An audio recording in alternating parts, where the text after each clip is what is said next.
అమ్మా నమస్తే. నమస్తే అమ్మా జయ.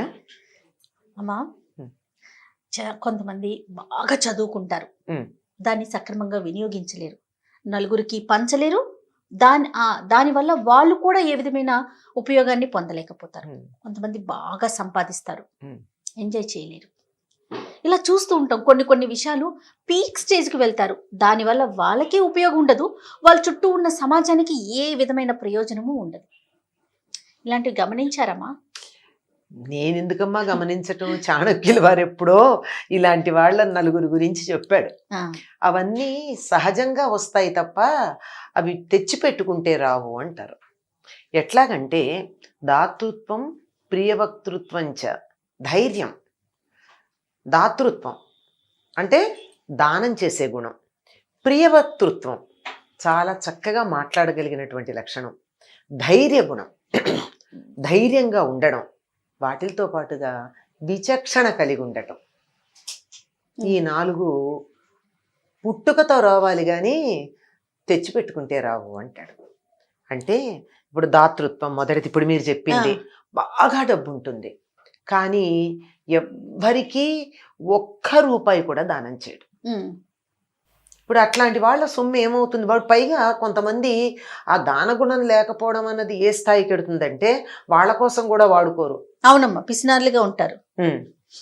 పొదుపు వేరు, పిసినారితనం వేరు. ఆ రెండిటికి మధ్య ఉన్నటువంటి చిన్న తేడా చాలా మందికి తెలియదు.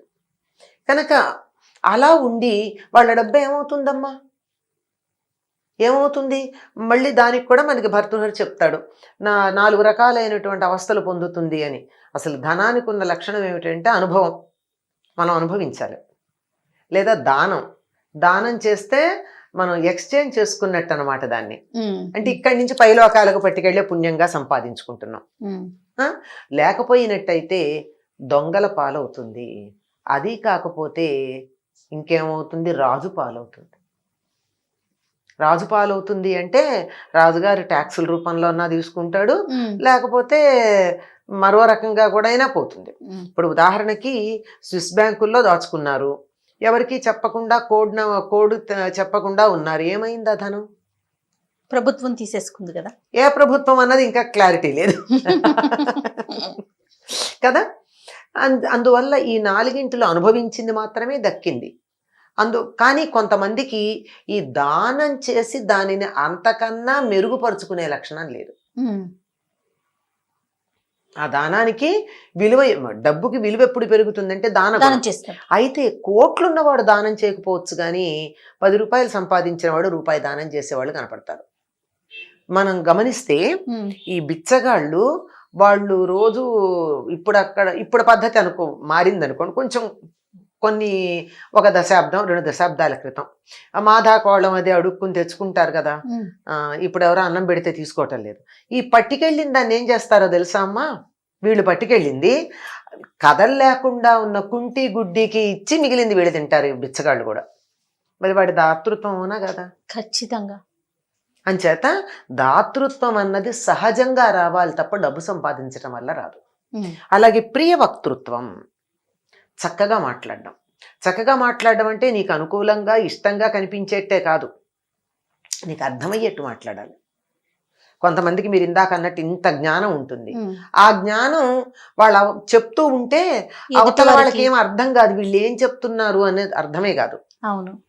కొంతమందికి ఇంతే జ్ఞానం ఉంటుంది కానీ ఆ ఉన్న కాస్త జ్ఞానం ఎంత బాగా చెప్తారంటే వింటున్న వాళ్ళకి బాగా అర్థమవుతుంది, వినసొంపుగా ఉండడంతో పాటుగా. దీనికే చెప్తూ ఉంటారు కొంతమంది ఉపాధ్యాయులు, గంట పాఠం చెప్తే ఇంట్లో చదువుకొచ్చింది కూడా మర్చిపోయాను అంటారు విద్యార్థులు. కొంతమంది ఉపాధ్యాయులు పాఠం చెప్తే ఎంత అద్భుతంగా అర్థమైపోతుందంటే పరీక్షల్లో చదవకుండానే వాళ్ళకి అదంతా గుర్తొచ్చేట్టు ఉంటుంది. దీన్ని ఇంప్రెసివ్ ఎక్స్ప్రెషన్ అన్నారు.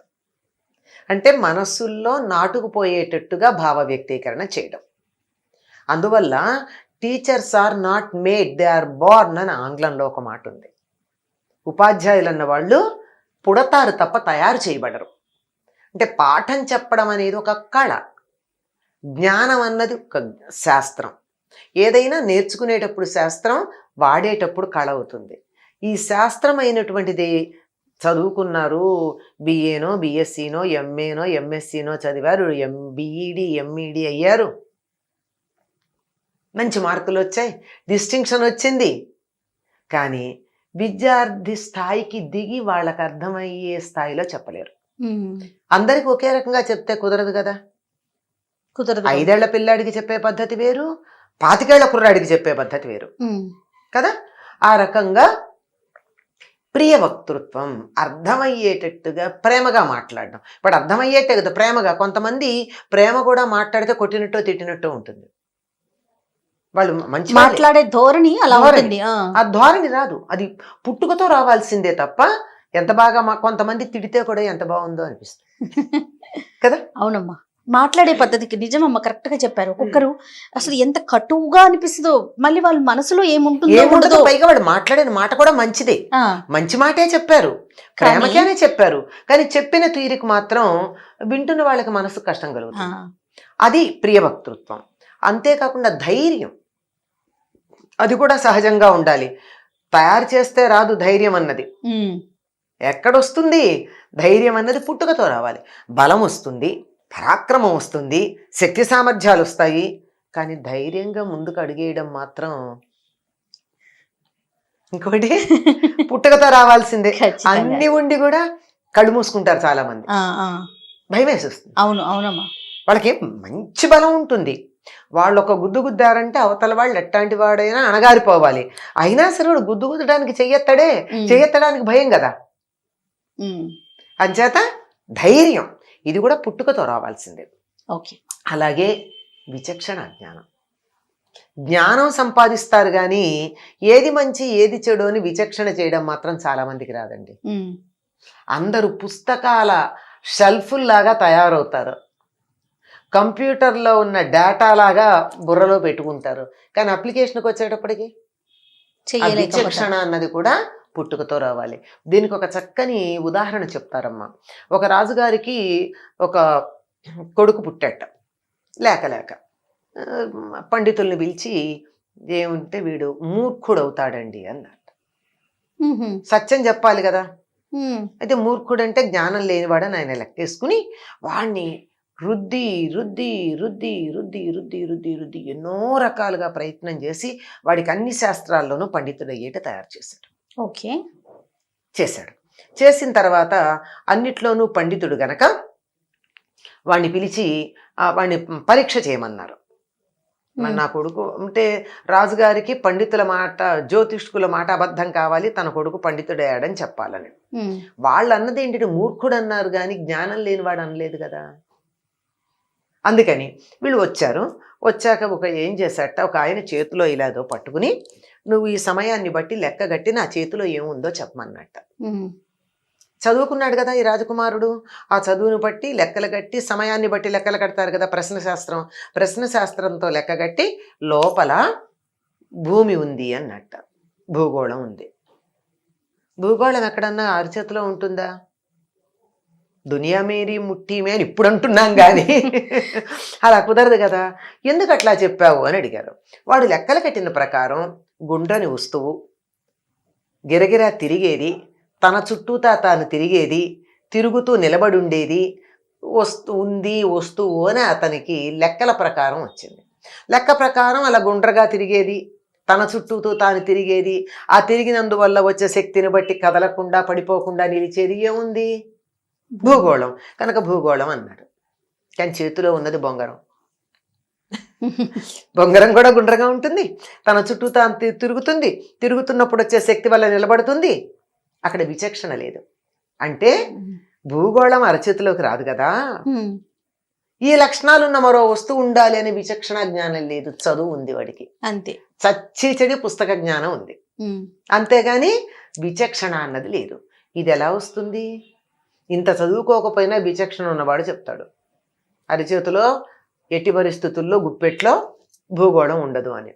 కనుక అది విచక్షణ.